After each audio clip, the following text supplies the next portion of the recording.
Hey guys, Naomi here with IGN's E3 live show, streaming to your monitors from e3.ign.com. Now, if you've played the original Demon's Souls, you probably learned the true meaning of the word hardcore.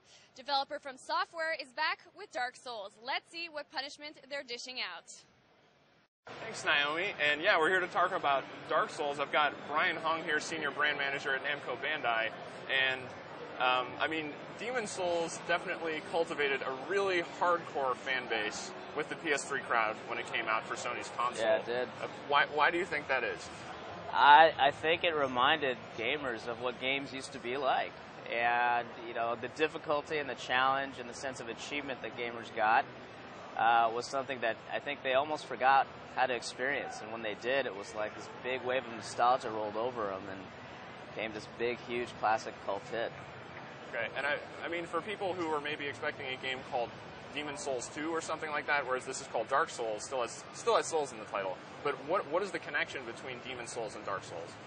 To be honest, it's the developer From Software is the connection. Obviously, Namco Bandai didn't publish the first one, so we are calling Dark Souls the spiritual successor to Demon's Souls.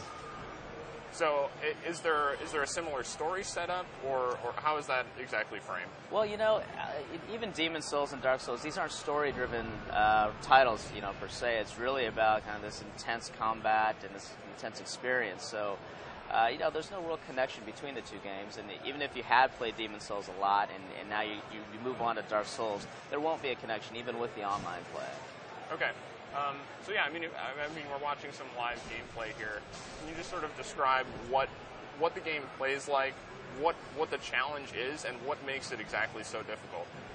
Well, you know, there's what we're seeing here right now is the undead perish, and there's a lot of factors that make it difficult. Obviously, what was well known from Demon's Souls and what's also here is that if you die, you lose all the progression that you had up to that point. And people talk about broken controllers and things of that nature. Yeah, that you're going to get broken controllers even with this game. And even the designer, Miyazaki, he said he wants to make this harder. And, you know, we think it's going to be a lot harder. He wants to make this harder than Demon's Souls. Yeah, but we also try to emphasize that, you know, we don't want to make it an unfair hard or a stupid hard. You know, people might get frustrated, but the developer always says, you know, if you're observant and you're watching, you know, how you're dying and, you know, what role play you have with the character that you're using, there's different ways around. There's different ways to progress, and that's what they want you to learn. And they would say, hey, we want you to learn from death, and that's what we want them to do. Okay, and I mean, you say you learn you lose your progress when you do die, but you can still make a corpse run to go retrieve that.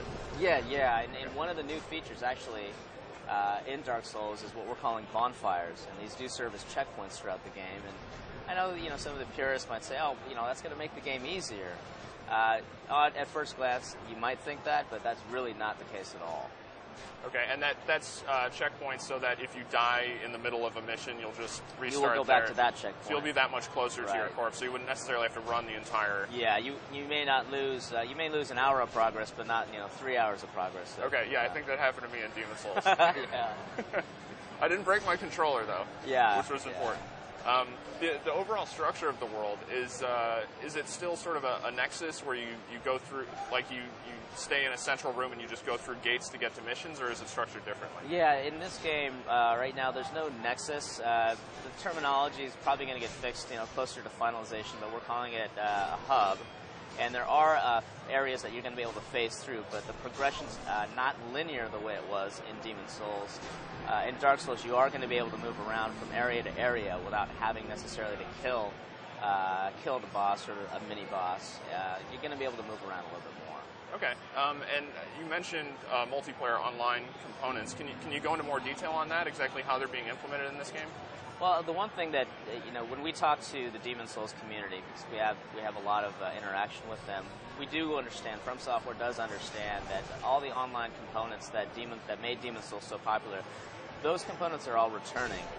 They have added a lot of enhancements and wrinkles to the online play component, but one of the aspects of Demon's Souls that people love so much was the element of surprise, and they want to maintain the element of surprise.